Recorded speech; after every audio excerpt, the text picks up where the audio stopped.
Before we get into today's edition of Just the Truth, let me tell you about the latest special from Mike Lindell at MyPillow. The standard MyPillow, normally $49.98 for a limited time only, just $14.88 with promo code Joey. Go to MyPillow.com, click on the radio listener specials, and see all the specials. There's a limited quantity of just 10 at this special price. That's $14.88 with promo code Joey. Thanks for joining me in the PhD Weight Loss Studio. To lose weight for the last time, visit myphdweightloss.com. Welcome in. Glad to have you join me today. A Biden-appointed immigration judge is lashing out at the Trump administration after being fired, saying that it was totally political. We have that story for you. Women's sports advocate Riley Gaines says that the NCAA is trying to pull a fast one in their response to President Trump's recent executive order outlawing men and women's sports. We have the latest on this never-ending saga as well. What do you think about a DOGE dividend? Elon Musk said on X that he would ask President Donald Trump about a proposal that would give taxpayers a refund check of, you ready for this, $5,000 that would be funded by the savings from his Department of Government Efficiency. Are you in? You want a $5,000 DOGE dividend check? I sat in for Mike Gallagher yesterday on his national radio show while he was at the White House. It was part of a special media day at the White House, and I had a chance to interview my first Trump cabinet official of his second administration. Secretary of Agriculture Brooke Rollins joined me, and I thought I would share that conversation with you on today's show. I told you we'd be back. And ye shall know the truth, and the truth shall make you free. It's Joey Hudson. I wanted to name it the Joey Hudson bill, but, they don't allow you to put names on bills. But I wanted to call it the Joey Hudson bill because I know that one's been near and dear to you for a number of years. That's how it's done. Let your voice be heard. And the truth shall set you free. Here's Joey Hudson. An immigration judge appointed by former President Joe Biden is lashing out about being fired by President Donald Trump. Judge Carrie Doyle told WGBH it was political. Doyle, who worked in Massachusetts, was one of more than 20 immigration judges fired in recent days without explanation. Ms. Doyle saying that she received an email from the Executive Office of Immigration Review last week that read the agency had determined that retaining her was not in the best interest of the agency. Administrative judges like Doyle do not have the same protection from firing as federal judges who are nominated by the president, confirmed by the Senate for lifetime terms. Maybe that should be changed too. Nevertheless, Ms. Doyle told WGBH in an interview that Trump's decision will undermine faith in the nation's immigration system, saying if you start making it political, it really does blow the system up and blows up people's faith in the system. Doyle previously helped lead a court challenge against Trump's 2017 travel ban for people from multiple Muslim-majority countries. None of us were there to drive a political agenda. We were there to do our job, she said. So I guess it's political now, and it shouldn't be political now, but it was okay when she was challenging Trump in 2017, huh? Does she actually believe that being appointed a judge is not political? Joe Biden appointed her. Donald Trump has decided he no longer needs her services. It's just that simple. It's not unusual. It's just like the story this week of U.S. attorneys being dismissed. Every new administration, U.S. attorneys typically turn in their resignation. In this case, and I don't know if it was unusual or not, but Trump had to fire a number of U.S. attorneys around the state, including in South Carolina. But it was a Democrat-appointed U.S. attorney. And that's how the system works. When a new president comes in, he appoints U.S. attorneys that typically align with his beliefs. Ms. Doyle noted that many judges in the Boston area have served on the immigration court across multiple administrations, arguing that those appointed to fill the roles don't act in a partisan manner. Now think about this.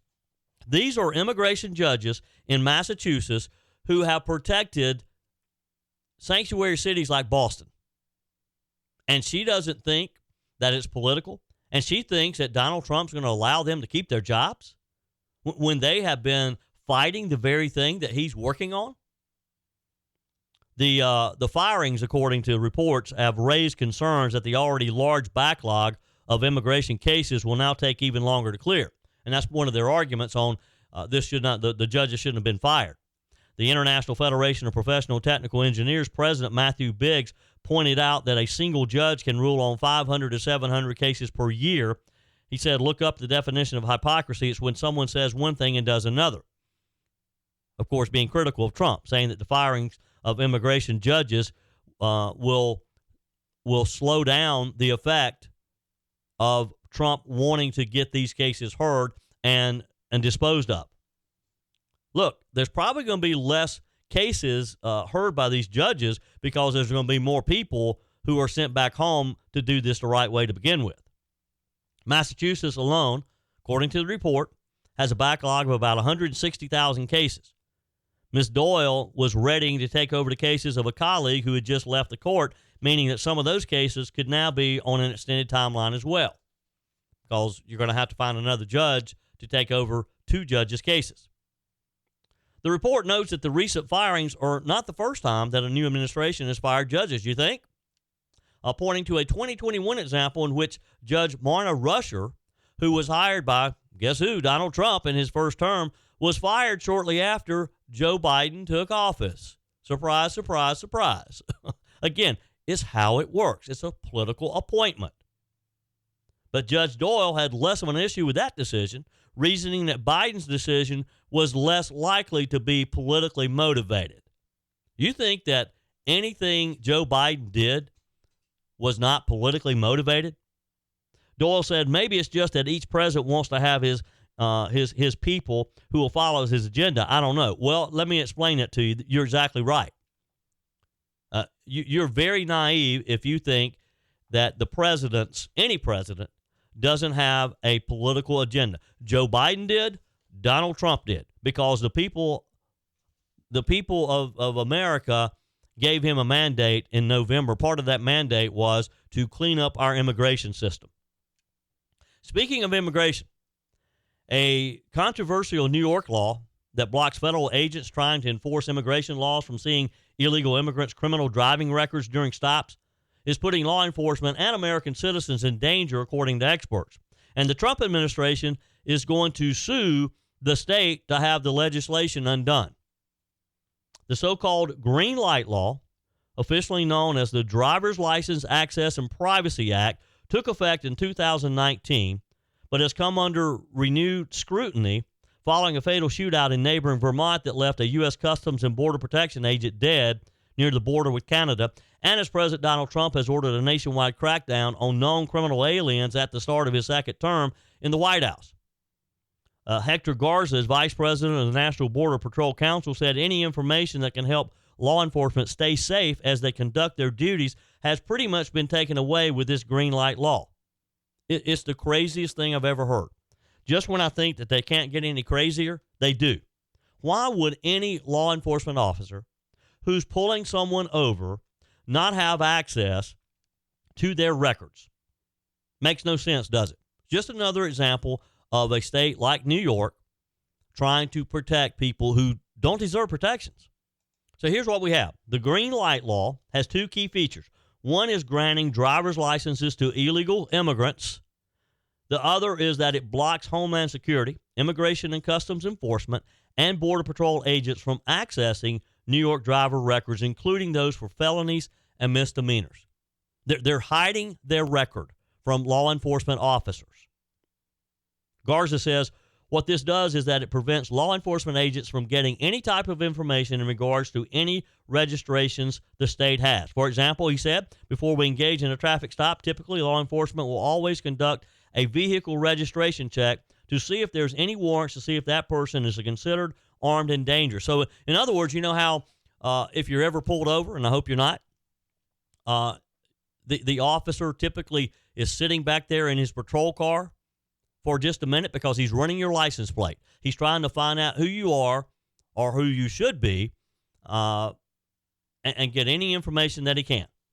That information helps agents, helps police officers make informed decisions before initiating a stop and while approaching the vehicle, because he has a better idea of who's in that vehicle. Garza said you might actually call in for additional backup if it's a known stolen vehicle or if the registration comes back to someone who's a known problem. Maybe they have outstanding warrants. He said they have green light laws, meaning they've given a green light to any illegal alien in New York where law enforcement officers cannot check their identity if they're pulled over, and law enforcement officers do not have access to the background. And if these great men and women pull over someone and don't have access to the background, they have no idea who they're dealing with, and it puts their lives on the line every single day. So it makes a tough job even tougher. And it's just crazy that once again, we have a Democrat-controlled state, New York in this case, putting ICE agents, putting Border Patrol agents, putting other law enforcement, putting their lives at risk when they're just trying to enforce the laws that you and I have to abide by. But it's okay if you're in the country illegally. New York wants to protect you. New York, first off, New York should never even give you a driver's license, but they give you a driver's license, and then they protect you if you're pulled over. Makes no sense. And this is why it's so important that what Donald Trump is doing and what his administration is doing and what Pam Bondi, the new Attorney General, and Tom Holm is doing is so important, because they're not going to stand for this nonsense that these leftist Democrat states are putting in front of them. There's a lot of talk about making America great again, and it begins with making America healthy again. Dr. Ashley Lucas and her team at PhD Weight Loss are at the forefront to educate and guide you to be your best self. The millions being spent in propping up Big Pharma are astounding, only to create long-term dependency and harmful side effects. Let's take a natural approach that isn't connected to a pharmaceutical company's bottom line. The coaches at PhD Weight Loss will show you how. The entire program is centered around science and nutrition, a proven roadmap that has helped over 8,000 clients lose over 331,000 pounds. You'll learn what to eat and when, how to quiet cravings, and finally get rid of that belly fat. Plus, you'll never take a medication. How many pounds would you like to lose in 2025? Do it the natural way with PhD Weight Loss, here to lead the charge to make America healthy again. Call PhD Weight Loss and schedule your consultation. 864-644-1900. That's 864-644-1900, or go to myphdweightloss.com. There's been a lot of good things coming out of Washington these past few weeks. I mean, it has just been at a breakneck speed as President Donald Trump has put together his new administration. Still a few more cabinet positions to fill, but overall we're starting to get that all-star team in place. One of the highlights has been, and one of the areas that's gotten the most attention so far, has been DOGE and what Elon Musk has been doing with his Department of Government Efficiency. There was a great interview with Sean Hannity this week as he and President Trump and Elon Musk sat down and talked about what Musk, as someone who has had no government experience in the past whatsoever, he's just been real good at making money. He's been successful running his businesses. And that's the kind of person we want in Washington, right? That's the kind of person we want digging around in our government to try to weed out the inefficiencies, to weed out the fraud, to weed out some of the spending that's just unnecessary. We have layers upon layers. This could be like peeling an onion. And there's so many layers in our government right now that we need an outsider. We need someone who has no favorites in the game whatsoever. Another bureaucrat's just going to look at some of the bureaucratic, some of the agencies in there, and they're going to protect it just like politicians are. Never in our country's history have we had an opportunity to dig in and to really cut some of the programs that need to be cut spending where it needs to be cut. And boy, is Elon Musk proving to be up to the task. One of the great ideas that has been floated, who knows if it will come to fruition or not, but how would you feel about a DOGE dividend? All right, so here's the story. Elon Musk said on X that he would ask President Donald Trump about a proposal for a DOGE dividend that would give taxpayers a refund check of up to $5,000 funded by the savings from his Department of Government Efficiency. James Fishback is the CEO of investment firm Azoria, and reportedly he's an outside advisor to DOGE. He pitched the idea of a, quote, tax refund check to be sent after the expiration of DOGE in July of 2026, funded exclusively with a portion of the total savings delivered by DOGE He posted this on social media this past weekend and continued posting about it on Tuesday of this week, tagging Musk in a tweet about the proposal. The proposal is this: it calls for 20% of DOGE's targeted $2 trillion in savings to be returned to the 79 million tax-paying households, which Fishback said would result in about $5,000 per household. Sounds pretty good to me. What about you? Musk responded. Evidently, this post got his attention. He responded to Fishback's proposal saying, "We'll check with the president." Now, boy, would this not be amazing or what? After Musk's response to Mr. Fishback, it started gaining some traction online.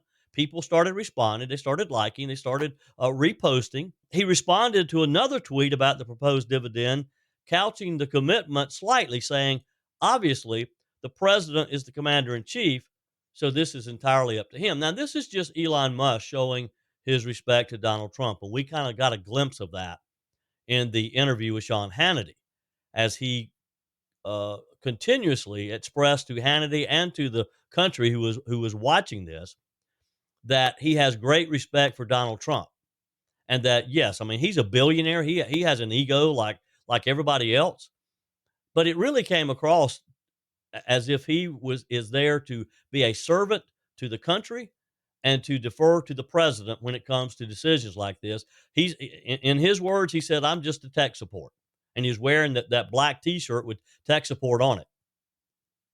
He Fishback said on X, after Musk responded, "Honored that Elon Musk has expressed interest in our DOGE dividend proposal for the president." Now, you have to know that if Elon Musk commented on this and reposted this, it got his attention. And he's probably going to talk to President Donald Trump about it. And would this not make DOGE and Donald Trump the most popular government program ever in our history if they were able to give each of us a check for $5,000 from the savings of the government, money that we've already put in there, money that we're able to save because of this program?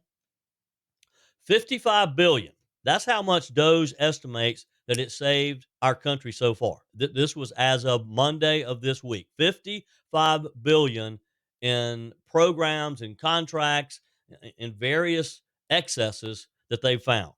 And according to doge.gov, the site says the savings are from a combination of fraud detection and deletion, contract lease cancellations, contract lease renegotiations, asset sales, grant cancellations, workforce reductions, programmatic changes, and regulatory savings. Pretty simple. DOGE has drawn widespread controversy, of course, among the Democrats. They're so afraid of what Elon Musk is going to be looking at next. So far, he's kind of picked the low-hanging fruit. So far, it's been a lot of the U.S. aid, AID type programs, the foreign programs. But the Democrats and the left and the people like Chuck Schumer, they got to know that their domestic programs are going to be next. And that's what frightens them terribly. Elon Musk's team has very quickly worked to reduce costs through canceling these grants and these contracts, programs that you and I never knew were even there. A lot of bureaucrats probably didn't even know they were there because they weren't necessary. They were excess. There were things that had been added, those layers upon layers that had been added on year after year. Musk is facing a number of lawsuits, the government, I should say, because the Democrats and some of these leftist groups have challenged some of the things that he's been doing in court. And we're going to have to work through this. But I got a feeling that the federal judges who are hearing these cases are going to, in the end, err on the side of protecting the taxpayer, you and me. And who can argue with the idea that we're going to save our government some money, that your money, my money, is going to be protected? Fishback, the proposer of the DOGE dividend, has been an outspoken supporter of Trump, of Musk, and the whole program. His social media features a Fox News appearance in which he refers to USAID employees as Fred Frosters and Stan Swindlers. This is the type of program, and this is what we need to see happening throughout our entire government. What do you think? Are you up for a DOGE dividend? Your comments are welcome on the Firmin Ford text line, 864-477-JOEY. That's 864-477-5639. Emails always welcome, joey@joeyhudson.com. Speaking of the Firmin Ford text line, it's never been more important to support locally run businesses owned by people who actually live here in the upstate.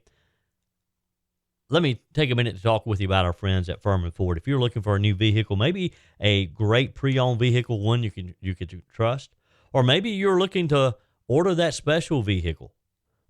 Either way, if you want a new one, a brand new one, or a pre-owned that you can trust, the folks at Firmin Ford, they're there to help you. Their name is on the sign because their name is on the line, because every single transaction is important to them. Jim Firmin, Matthew Firmin. They do business the right way. When you stop by, when you give them a call, or maybe when you just send them a quick email, you're always going to have access to a member of the Firmin Ford family. And by the way, they also offer great service, and you're not going to have to wait weeks and weeks to get it done. And you do not have had to purchase your vehicle at Firmin Ford. Doesn't even have to be a Ford. They service all makes and models. Visit my friends at Firmin Ford online at firminford.com, firminford.com. On our text line, texter says, "Hey, Joey, it's Jennifer.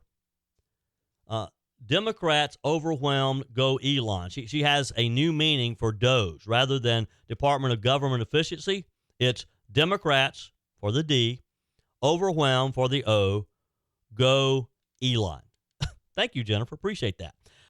On the MyPillow message line, Faye has this message. Morning, Joey. This is Faye.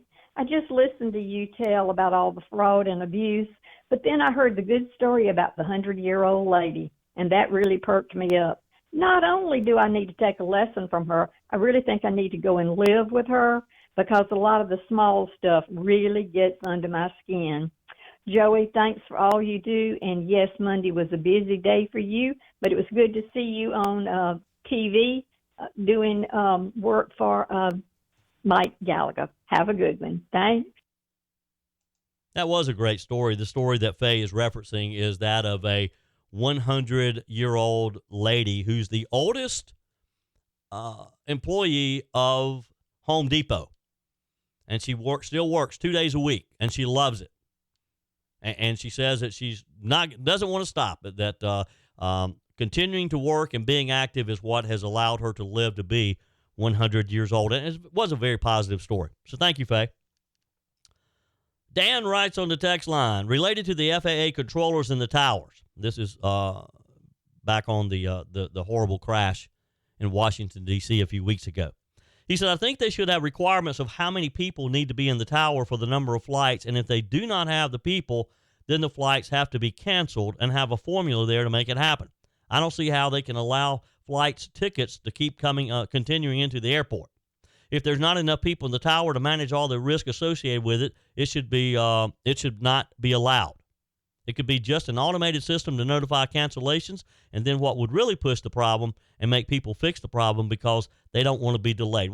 That would cause complete chaos. Dan, I know what you're saying, and maybe you're right. I mean, I certainly don't want to be flying into a busy airport like Reagan National when there's not enough air traffic controllers in the tower. But boy, if they started canceling flights, you're right, that would get their attention. Maybe they would solve the problem. I don't know. Kevin writes, my inquiry is whether those who are receiving the Social Security funds of the deceased should be held accountable for reimbursing those amounts. Well, look, if someone is receiving Social Security benefits or any type of government benefits and they're not entitled to them, and they knew that, they signed up for them fraudulently, yes, they should be prosecuted. Now, I dug into this a little bit closer. In fact, I had Congressman William Timmons on. You may have heard that earlier in the week. And Congressman Timmons explained that some of these people where they have an age of 100 or 110 or 120, it doesn't mean that the person that's receiving the benefits are that age, but that the original recipient was. So, for example, if you had a husband who started benefits at a certain age, and then he passed away, and let's say he had a young wife, and his wife was entitled to continue to receive his benefits for another 20, 30 years, then that could the record would still be in the Social Security's database as his date of birth originating the benefits. Does that make sense? Now, that's a explanation. Nobody has confirmed that yet, but that's one thought. But still, if there's truly, what was it, DOGE came up with about 20 million people, I don't know that there's that many. We'll see. They're going to keep digging. They'll find out. Tony writes, Joey, wonder how many people are going to turn off Fox when they find out that the oldest son of Rupert Murdoch, who's a progressive liberal, won his case in court to take over Fox. Well, we'll see. We'll see how that turns out. Albert writes, the Army Corps of Engineers and the U.S. Forestry Service are, in my opinion, federal government businesses. Both sell products. The Corps sells power and timber. The Forestry Service sells timber. Where do these funds go, and does the government pay corporate taxes as a private company does? I hope that DOGE audits both of these entities. Well, good questions. I don't know the answer to them, but here's what I think.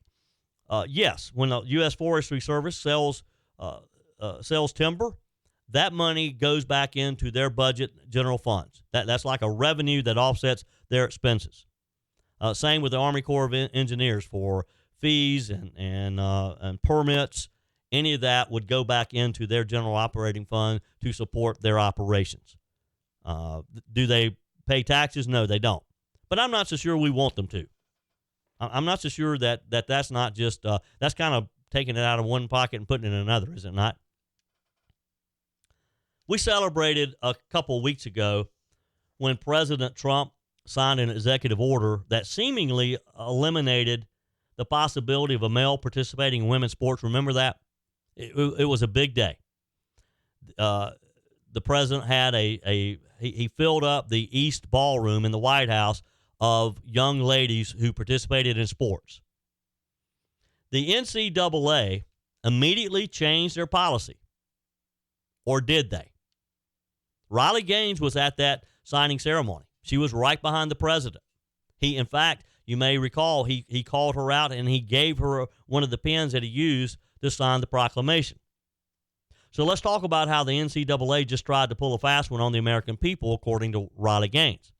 After years of betraying female athletes, after forcing young women to compete against and share locker rooms with biological men, they suddenly want you to believe that they've seen the light and fixed the problem, all because President Trump finally took action.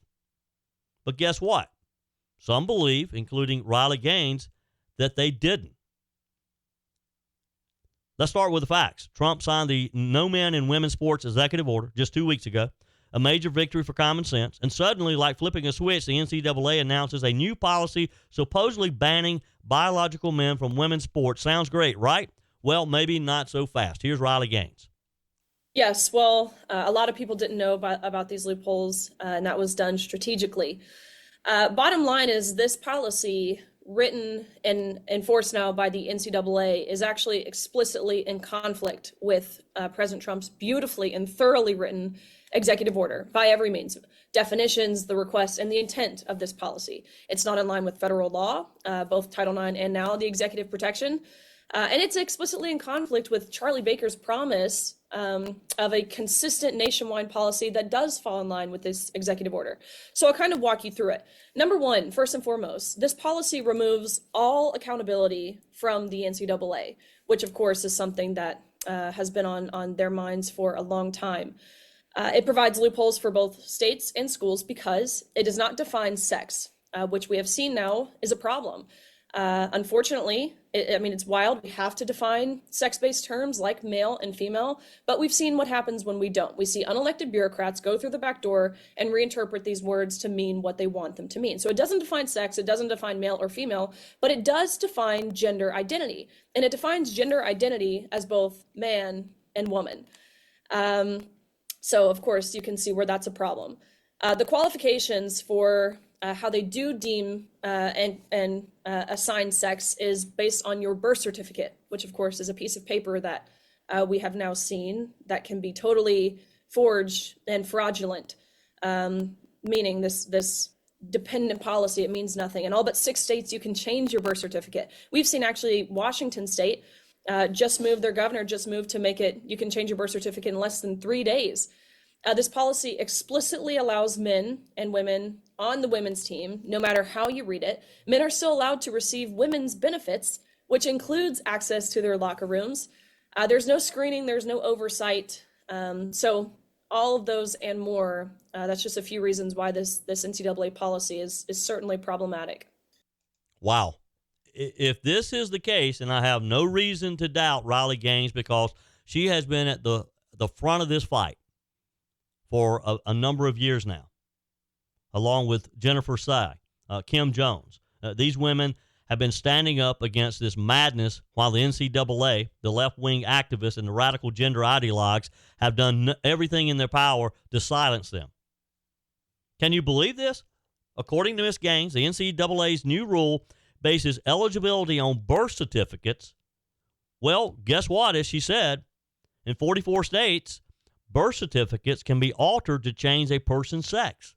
That means in places like California, New York, Massachusetts, Michigan, and the list goes on, a biological male, in theory, can simply change a piece of paper and, bam, suddenly be eligible for women's sports, scholarships, and locker room access again.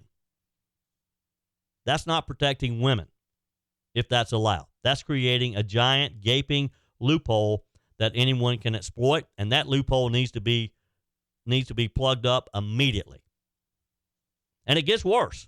According to Ms. Gaines, the NCAA now allows male practice players to train with women's teams, calling it a staple of college sports.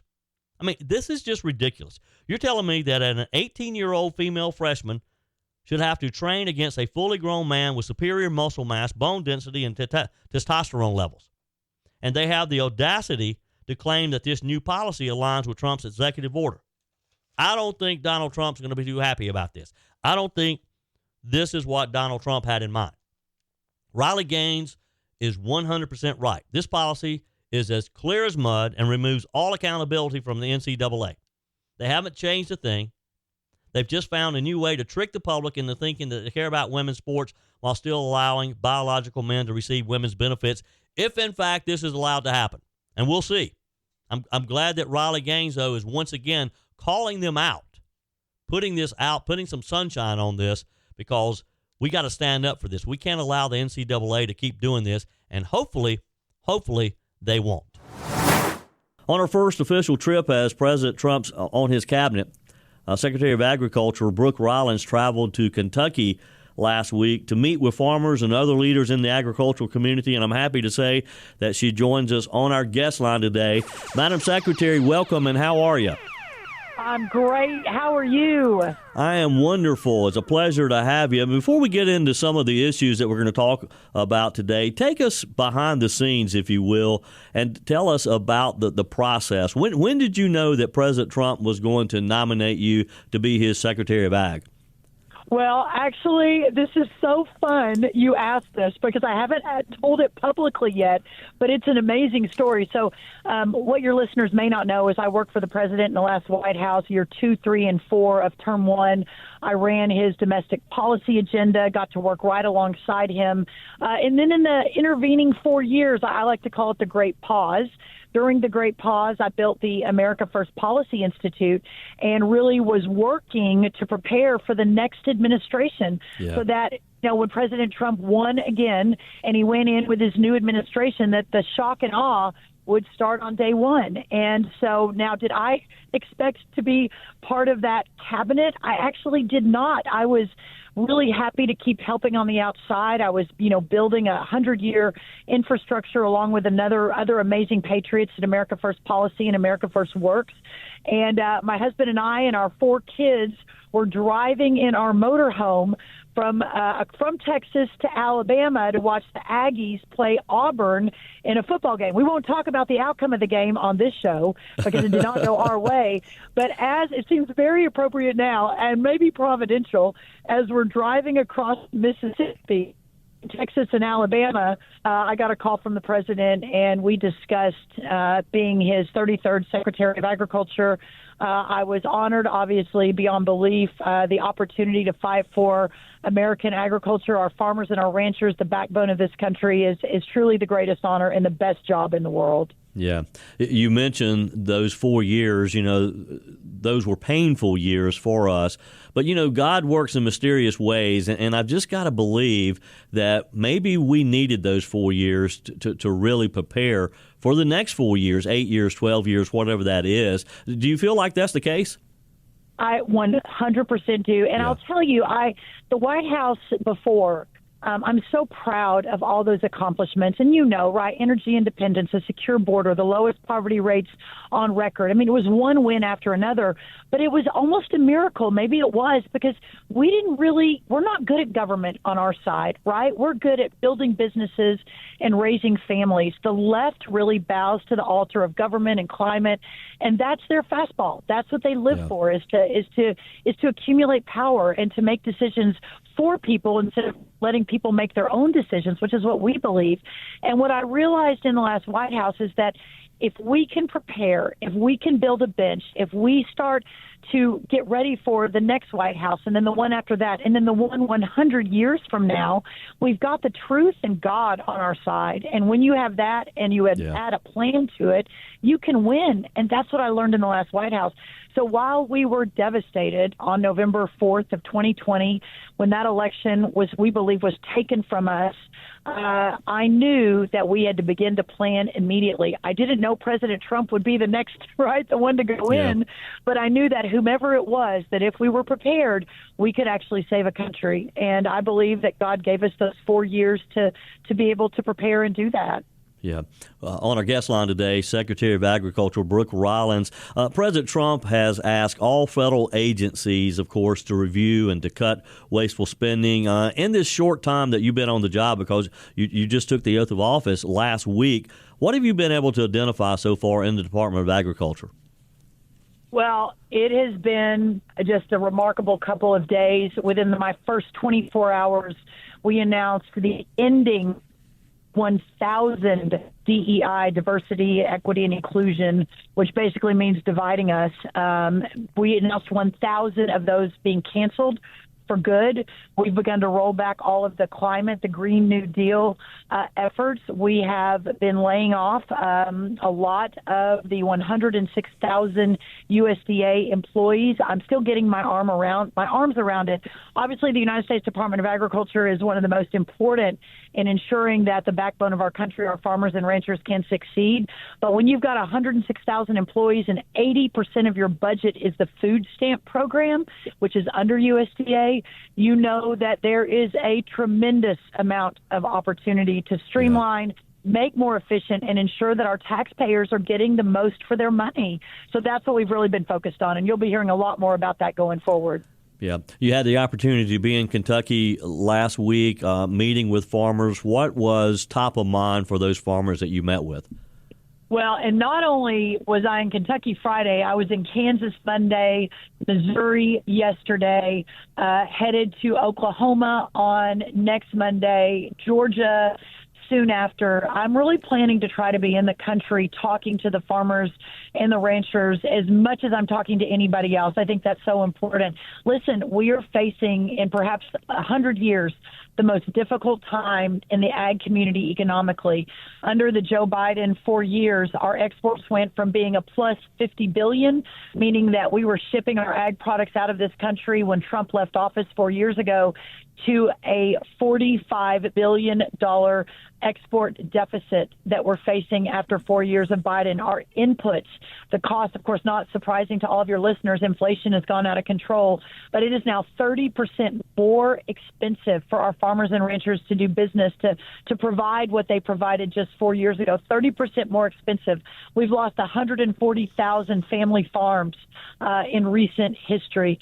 This is not sustainable. We can't keep going if we want an ag industry. So these are all massive issues. Of course, immediately immediately the avian flu, which hits everybody because of the cost of eggs we've all seen at the grocery store.